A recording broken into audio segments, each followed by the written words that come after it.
Magugustuhan kaya niya to. Ganda ng kulay. Actually, masarap magbigay sa mga taong sobrang appreciative. Lalo na pag nagbigay ka kahit anong value ng gift na ibigay mo, nakikita mo sa mata nila yung excitement. Parang Yes. masarap magbigay sa kanila. Ano yung dala-dala mo, man? What is that? Ito yung mga bags na bili ko. Okay. Online? Yes. Ano gagawin mo dyan? And ito yung na-decidean ko na ibibigay sa mga staff natin na girls. Lahat ng employees Oh, natin ang social na mga babae. naman. Ang ganda ng bag na yan. Nakita ko yan eh. Tutulungan mo ako mag-wrap, please. Sige.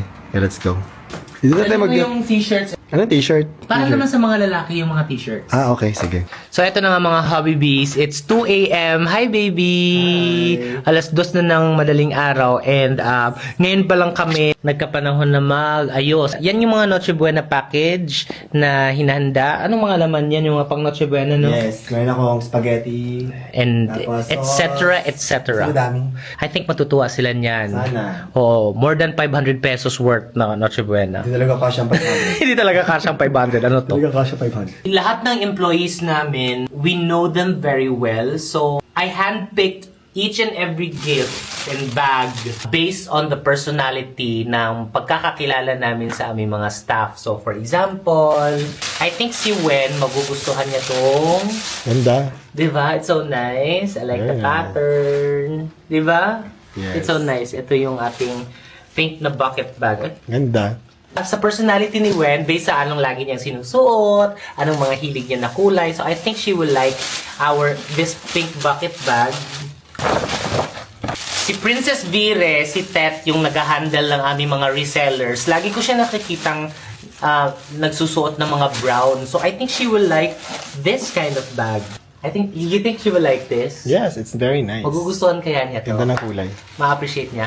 I'm sure. And it's the thought that counts naman. Actually, masarap magbigay sa mga taong sobrang appreciative. Lalo na pag nagbigay ka kahit anong value ng gift na ibigay mo, nakikita mo sa mata nila yung excitement. Parang Yes. masarap magbigay sa kanila. Sabi nga nila, a grateful person is a magnet for blessings. True. Si Ate Chat naman, na utility namin, I think she will like this bucket bag. Itong na-color naman. Because I think bagay sa personality niya. Sa kami ni Habiray, we build relationships with them na mas makilala namin sila at makilala namin yung mga personality nila. May idea kami kung anong mga gusto nila. At sana hindi ako nagkamali sa mga choices ko. Sana ma-appreciate nga nila. Baka naman hindi nila magustuhan yung bag name. Kung gusto nila yan. Yeah, they will like it. Yeah, I think they will like it.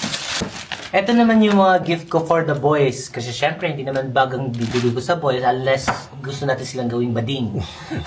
Ito yung mga binili ko na t-shirts. Hindi ako mapapahiya dito because these are the shirts na I bought online but they're really quality, makapal na t-shirts.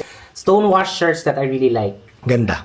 I even know the size of t-shirts of all the employees actually. Do you know that? I have a list. So that pag kailangan ko silang bilhan, meron akong list na.